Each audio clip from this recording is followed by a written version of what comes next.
The Japanese Way. That's what she looks like. So, back in 2019, I was lucky enough to visit Japan as part of a European Demolition Association study tour to look at how demolition in Japan differs from the way demolition is done here in the UK and in Europe as well. And I have to say, I was inspired. I went as a journalist. I didn't go as an author. I went as a journalist. So my original idea was to produce. We tend to talk in thousands of words in the field of journalism. So my original idea was to produce 1,000, maybe 1,500 words to talk about the things I'd seen. But that wasn't enough. It really wasn't enough. And when I started writing and listening back to some of my audio notes, looking through my written notes, it very, very quickly became clear that there was a book there just waiting to be done. So I wrote it. Cut a long story short, that really was as simple as that. I've not looked at this for a while, but basically, I've split it down into chapters, and a lot of it talks about, as I say, the difference between the way that the Japanese approach demolition to the way that we do it here. For example, we went to a couple of demolition sites while I was there, and a lot of them have got they've laid down sheets of steel for the machines to track over, partly to protect the ground, but also to keep the tracks clean and everything else. And it was such a simple thing, and yet it was commonplace. When you see their attachments, a lot of their attachments have got incorporated magnets, whereas we tend to have a grab or a shear or whatever it might be, and then drop that off and pick up a magnet. A lot of those are basically 2-in-1. So you've got a pulverizer of some description plus a magnet. So you're actually breaking concrete and you're segregating the steel at the same time. So there's that. One of the real standout points was the fact that the attachments that they use there are absolutely massive.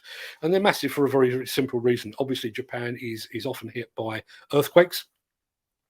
As a result, Japanese buildings are built with absolutely enormous and heavily reinforced foundations. Those foundations, therefore, require exceptionally large attachments. So I came back very, very inspired by that, to the point where, well, this is after I came back. This was actually while I was there.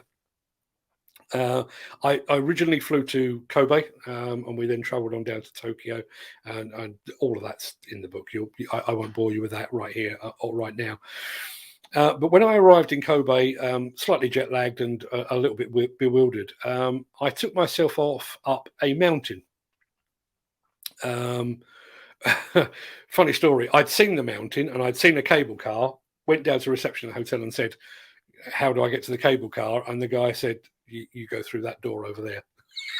And it literally was built off the side of the hotel. So took the cable car up to the top of the mountain. And just as a slight diversion here, I was recounting this story to somebody a couple of days ago, actually. There was there was maybe 100 people in front of me in the queue to get in the cable car.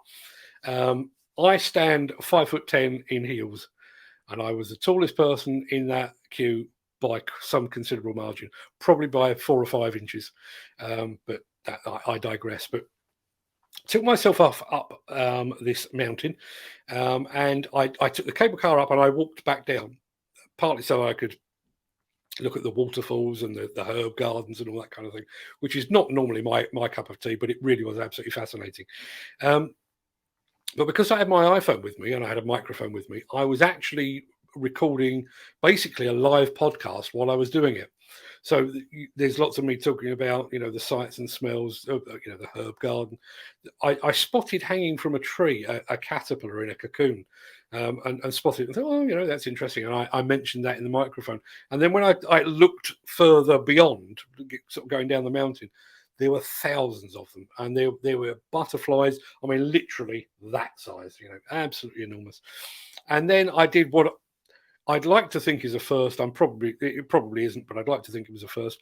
I actually recorded part of that podcast on the bullet train. We were doing whatever it is, 300 odd mile an hour, going from Kobe down to Tokyo, and I was recording a podcast live as we shot past Mount Fuji. All of that it's not a book. although some of it is in the book. But that podcast is actually available on our Anchor platform. If you have a look in the show notes for tonight's show, you can give that a listen. That book is called The Japanese Way.